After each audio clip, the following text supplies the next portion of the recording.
안녕하세요, 수건도둑입니다. 오늘은 현대 코나 구매에 앞서서 알아두면 좋은 몇 가지에 대해서 간단히 알아볼 텐데요.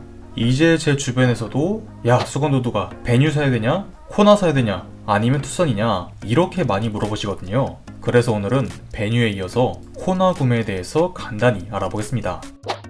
일단 이번 영상의 핵심이며 이 영상을 만들게 된 계기라고 봐도 좋을 정도의 그런 중요한 점인데요. 바로 코나는 현재 노후된 모델이다. 그러니까 출시된 지 꽤 된 친구다. 바로 이건데요.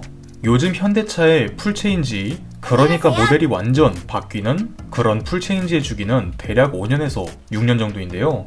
코나가 출시한 지 벌써 이렇게 됐나 싶기도 한데 2017년 6월에 출시했는데요. 그렇기 때문에 대략 내년 중순 혹은 내후년 초쯤에 모델이 완전 새롭게 변한다, 이렇게 예상을 해볼 수 있는데요. 풀체인지가 되면 일단 디자인이 제일 크게 바뀌겠지만 덩치가 살짝 커질 수 있고요. 기존보다 좀 더 좋은 옵션 사양을 갖게 될 수 있고요. 일단 제가 예상하기엔 안전사양 쪽이 좀 더 풍성해지지 않을까, 기본으로도 안전사양을 어느 정도 풍부하게 채워주지 않을까, 그렇게 예상이 되고요. 하지만 차량의 상품성이 늘어난 만큼 차값도 그만큼 더 오를 수 있죠. 이 부분들은 당장 코나보다 위급인 투싼이나 다른 차량들만 봐도 어느 정도 예상이 되는 부분이고요. 하지만 지금 구매하시는 분들에게 가장 중요한 건 구형 모델의 중고차 값이 정말 많이 떨어지는데요. 지금 판매되고 있는 코나 중고차들은 그래도 중고차 값을 좀 방어를 잘하는 편이다, 이렇게 얘기할 수 있는데 이제 풀체인지가 되면서 인기도 그만큼 떨어지고 무엇보다 신차의 할인이 높아지기 때문에 그만큼 중고값이 떨어진다는 그런 점들도 고려를 하시고 구매를 하셔야 하는데요. 하지만 난 지금 차가 필요해, 혹은 신차나 구형 모델이나 크게 상관하지 않아, 그리고 현재 모델이 노후된 만큼 이제 자잘자잘한 그런 문제들도 개선이 많이 되었기 때문에 차 자체에 그렇게 큰 문제도 없기 때문에 약간 당장 잘 굴러갈 그런 문제없는 친구를 원하신다면 지금 구매하셔도 크게 나쁠 것은 없다. 그러니까 요약하자면 코나는 좀 있으면 신모델로 바뀐다. 내 차가 출고되자마자 얼마 되지 않아 구형이 되는 걸 원하지 않는다면 지금은 구매를 미루는 것이 좋다.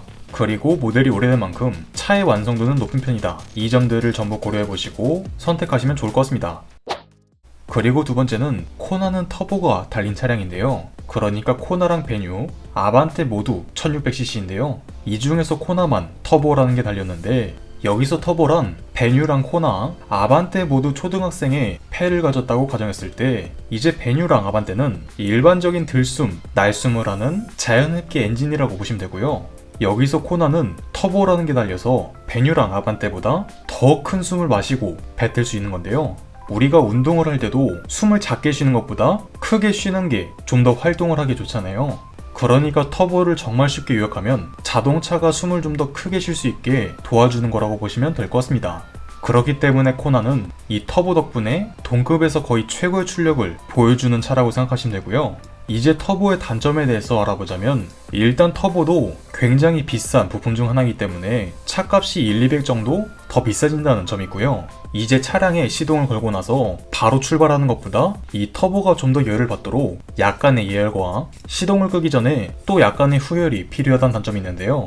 물론 요즘 차들은 예열, 후열 안 한다 해서 차가 바로 망가진다, 이런 건 없겠지만 정말 이 차량을 오래 문제없이 타시려면 최소한 1분 정도는 예열이나 후열을 해주는 게 좀 더 필요하겠죠.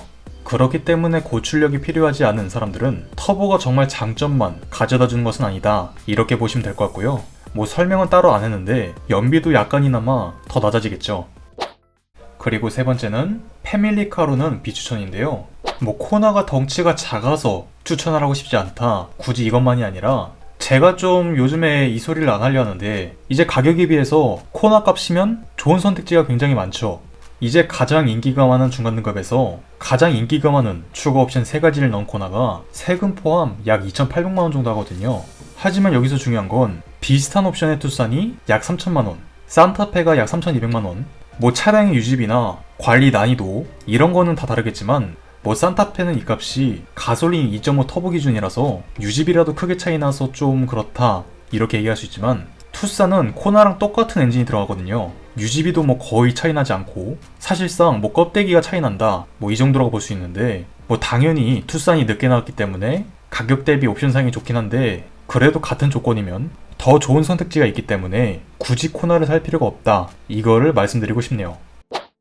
이제 마지막 코나를 추천하는 경우에 대해서 간단히 알아보자면 앞서 배뉴의 영상과 크게 다를 건 없는데 이제 2열이 좀 협소하기 때문에 1열만 주로 사용하는 한두 명에서 타는 경우에 적당한 친구라고 생각이 되는데요. 대표적으로는 대학생이나 사회초년생, 주로 장을 보거나 아이들을 등하원시키는 부모님들에게 좀 적당한 차량이다, 이렇게 볼 수 있는데요. 이제 덩치가 작아서 움직이는데도 정말 편하고 세단보다 높은 시야로 그만큼 긁어먹는 일도 적다, 이렇게 보시면 될 것 같습니다. 수치상으로만 봐도 코나는 4.2m, 아반떼는 4.65m, 약 40cm가 더 짧기 때문에 회전 반경도 그만큼 작아지고 가장 체감되는 건 골목길이나 주차할 때 정말 편하겠죠. 아무튼 그래서 좀 작고 다부진 친구를 원하신다면 이 코나가 정말 적당하다, 이렇게 말할 수 있을 것 같습니다. 그래서 오늘 영상을 요약하자면 코나는 좀 있으면 신형이 나오는 오래된 차량이다. 코나는 동급 중에서 출력이 정말 좋으나 그만큼 비싸다. 덩치가 작기 때문에 패밀리카로는 비추천하지만 성인 한두 명이서 타기엔 적당하고 합리적인 친구다, 이렇게 볼 수 있을 것 같습니다. 모쪼록 잘 참고하셔서 좋은 구매하셨으면 좋겠네요. 이상 수건도둑이었습니다.